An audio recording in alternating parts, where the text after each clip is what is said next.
Halo, hari ini kami akan menjelaskan tentang kompilasi RSS, SOAP, REST API, GraphQL, dan RDF.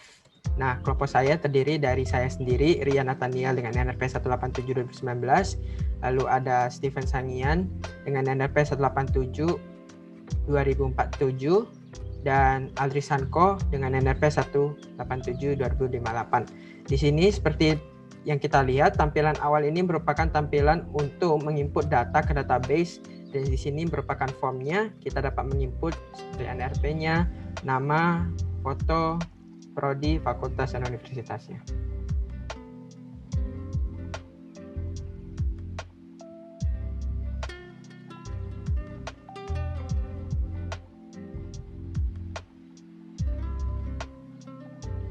Nanti setelah diinputkan, maka data ini akan muncul sebagai data yang akan kita tampilkan dalam bentuk JSON, RSS, dan juga RDF.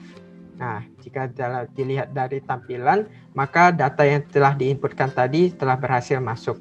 Nah, selanjutnya kita akan melihat dalam bentuk si JSON-nya. Sebelumnya kita akan melihat codingannya terlebih dahulu. JSON ini, nah di sini kita akan menggunakan API service-nya itu sendiri. API service dari si JSON-nya ini merupakan all mahasiswa URL. Nah, all mahasiswa URL ini terdapat pada di API service.php, dan di situ telah terdapat function-function yang akan dipakai oleh JSON-nya itu sendiri, yaitu service show mahasiswa. Nah, selanjutnya kita akan melihat tampilan dari si JSON-nya. Nah, ini merupakan tampilan dari JSON yang berisikan data-data daripada yang telah kita inputkan sebelumnya atau yang berada dalam database. Selanjutnya kita akan melihat dalam bentuk RSS. Nah, RSS ini halnya sama dengan JSON sebelumnya, hanya pemanggilan function yang berbeda, yaitu di mana RSS, jika kita lihat pada API service.php, nah dia menggunakan functionnya server show mahasiswa RSS. Nah, selanjutnya kita akan melihat tampilannya. Nah, ini merupakan tampilan RSS daripada data yang telah ada di database. Selanjutnya kita akan melihat bentuk data dalam RDF. Nah, RDF ini juga sama halnya, masih terdapat API service, dan kita lihat bahwa si RDF ini menggunakan service show mahasiswa RDF. Dan kita lihat, kita bisa melihat datanya dalam bentuk RDF. Nah, ini merupakan data dalam bentuk RDF begitu. Nah, API service ini yang tadinya mengandung service show mahasiswa. Nah, di manakah service show mahasiswa ini?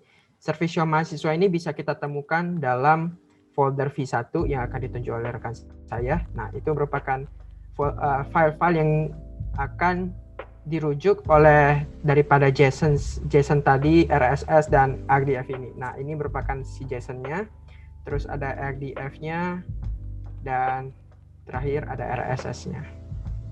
Nah, inilah akan digunakan untuk penerapan RSS, RDF, dan juga JSON untuk menampilkan data-data dari database tadi.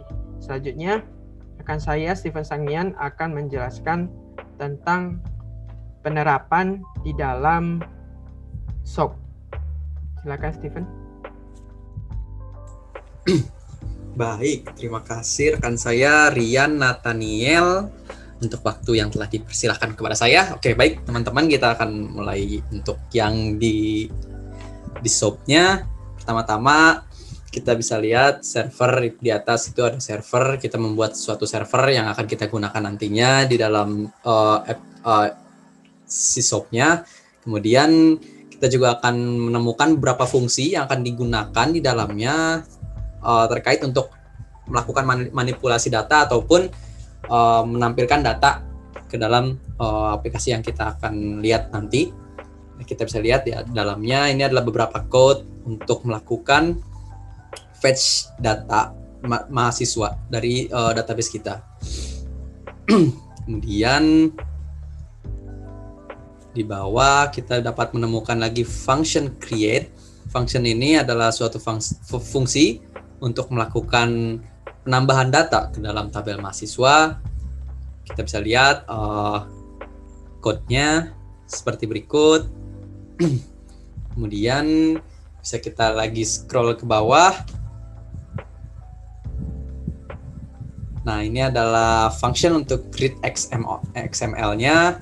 Kita bisa lihat juga beberapa code-nya. Ini karena melakukan read, maka akan melakukan select ke semua data di dalam mahasiswanya. Nah, ini adalah untuk membuat XML dokumennya. Berikut ini adalah code untuk melakukannya. Kemudian ini adalah suatu fungsi untuk melakukan pembacaan terhadap RDF-nya. Code-nya bisa kita lihat juga, melakukan select juga. Kemudian ini adalah data yang akan ditampilkannya dalam format seperti ini nanti yang akan dipanggil menggunakan function-function yang ada di atas. Oke.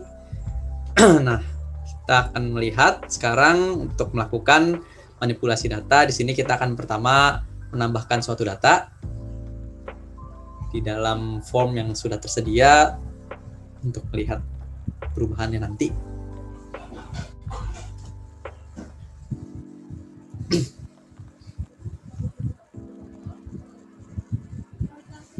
Kita melakukan tambah, maka nanti bisa kita lihat di dalamnya sudah ada, sudah kita read.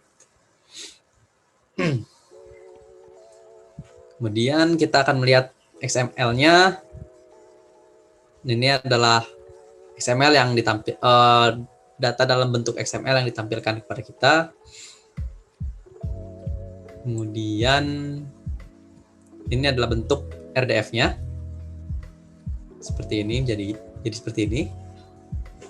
Nah, teman-teman, kita bisa lihat di sini data yang ditampilkan adalah data RDF, namun data RDF ini dapat kita tampilkan karena kita memiliki suatu codingan di dalamnya, yaitu di sini ada rdf.php. Nah, di sini dia dapat ditampilkan karena kita memanggil fungsi read rdf sebelumnya yang saya sudah jelaskan sebelumnya ini, maka data itu bisa ditampilkan. Sama halnya juga dengan data XML yang telah kita tampilkan sebelumnya itu dapat kita panggil oleh karena kita telah memanggil function read XML. Gitu, teman-teman. Nah, untuk hal selanjutnya tentang GraphQL akan kembali dijelaskan oleh teman saya, Rian Nathaniel. Baik, terima kasih. Di sini saya akan menjelaskan tentang GraphQL. Nah, dapat dilihat bahwa ini merupakan code daripada GraphQL. Nah, GraphQL sendiri ini mengandung beberapa function. Yang pertama ini function untuk menampilkan tipe-tipe dari data yang akan kita tampilkan. Dan function kedua untuk menampilkan data itu sendiri. Dan yang terakhir adalah function untuk menambahkan data ke dalam database ataupun data yang telah ada sebelumnya. Mari kita lihat tampilannya bagaimana untuk yang GraphQL.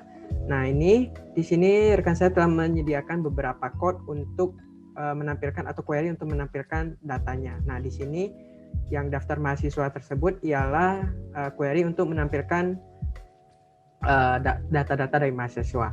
Nah, selanjutnya juga ada mutation add mahasiswa yang digunakan untuk menambahkan data ke dalam database. Nah, jika dijalankan nanti kita dapat menambahkan data-data yang telah dituliskan ke dalam database. Nah, di samping sebelah kanan kita juga dapat melihat bahwa itu terdapat field untuk menampilkan tipe-tipe daripada data yang kita tampilkan. Sekedar informasi, kenapa yang ditampilkan hanya NRP dan nama? Karena pada saat kita meng-add mahasiswa, kita hanya menampilkan NRP dan namanya saja. Tapi sebenarnya data yang ditambahkan ke dalam database sudah lengkap seperti apa yang dituliskan dalam parameter. Jadi sekian untuk penjelasan praktikum semantik kali ini. Terima kasih.